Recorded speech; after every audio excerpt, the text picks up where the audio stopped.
Welcome to Cool Bees. That's where you get all the week's political buzz. Well, this week, of course, the political buzz is all around the state of Haryana, which has completed its voting this week.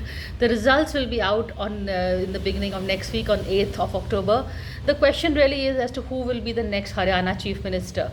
The Congress seems best placed to answer the question. It is definitely on the winning edge. In fact, I would say the debate really is as to what will be the margin the Congress is going to come back with. Will it sweep the state, or will the BJP notch up some decent number and at least give the Congress a fight? Whatever the answer is, that will also determine who the next Congress CM would be. For instance, if the Congress sweeps the state, then would Bhupinder Hooda get his turn at the seat? Logically, yes, but then when does the Congress act in a logical manner? There is a feeling within the Congress central leadership that Hooda may become too tall a leader. He's already a mass leader in his own right, and the Congress of old did not really encourage mass leaders. Given that, will they allow Hooda a free hand and give him the chief ministership on a platter? Or will they use that opportunity, the fact that because there are so many MLAs, there is not much Hudas can do to break that party and topple the government? Will they then appoint a rubber stamp, a proxy of their choice, say a Kumari Selja, who has been sulking? She's been placated. We don't know what she's been placated with, what will be her price. But the sulk is, she has been wooed back to join Hooda on the dais.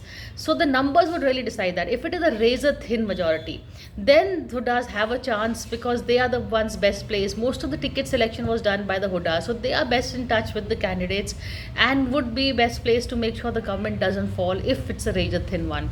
If it's sweep, then of course the central leadership gets to have a say. Will they finally make good on their promise to the Hoodas? Don't forget Bhupinder Hooda is part of the G23 that wrote against Rahul Gandhi, asking for more democracy within the party, more decision making, to be not to be so centralized, but to go down the ranks.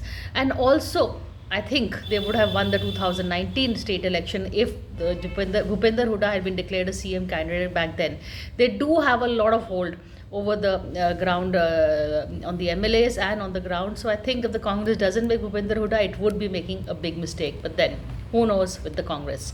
The second is also regarding the Congress and Haryana elections, the return of Ashok Tawar.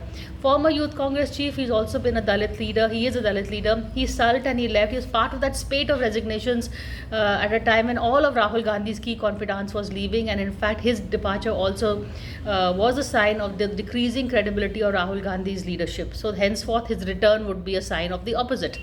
He is a Dalit leader at a time when Kumari Selja had been sulking. She too is a Dalit. The state comes with 20 to 22% Dalit vote. So his return will have some good optics in the kind of messaging the Congress is sending to the Dalit community. Of course, Kumari Selja did meet Sonia Gandhi before, and she was either consulted or more likely informed about Tawar's return. The third, of course, we are looking from Haryana straight to London. Rishi Sunak, the former British Prime Minister, he led his party to its worst ever electoral drubbing. The Conservative Party had a convention recently, and usually in this convention there is some sort of memorabilia being sold over, regarding former Prime Ministers. Margaret Thatcher's mug with her face on it, a T-shirt of David Cameron cap, John Major T-shirt, etc. But no memorabilia with Rishi Sunak's face. There was also some buzz that he's going to give up his political career and perhaps shift to California, but somehow that does not seem to be the case. He is determined to carry on, stay in London. Reports say he's even eyeing Winston Churchill's former mansion at Hyde Park. It's being sold for a whopping sum. And he wants to set up a policy think tank somewhat along the lines of the Tony Blair Institute and be relevant, if not in politics, definitely in policy making. So well, that's it for now. All eyes now on the Haryana and the JNK verdict. Don't forget, Jammu and Kashmir is also going to the polls. Will it be a hung house or will it be in the favor of the India alliance? That remains to be seen. I think the NC has a lead because there is a whole separatist vote that is combining, and the which is going to be eating into the PDP vote. So the anti-separatist vote of people who want to, those in the JNK who do want to align with the centre will probably vote for the NC. The BJP is not contesting any seats, so then in the valley.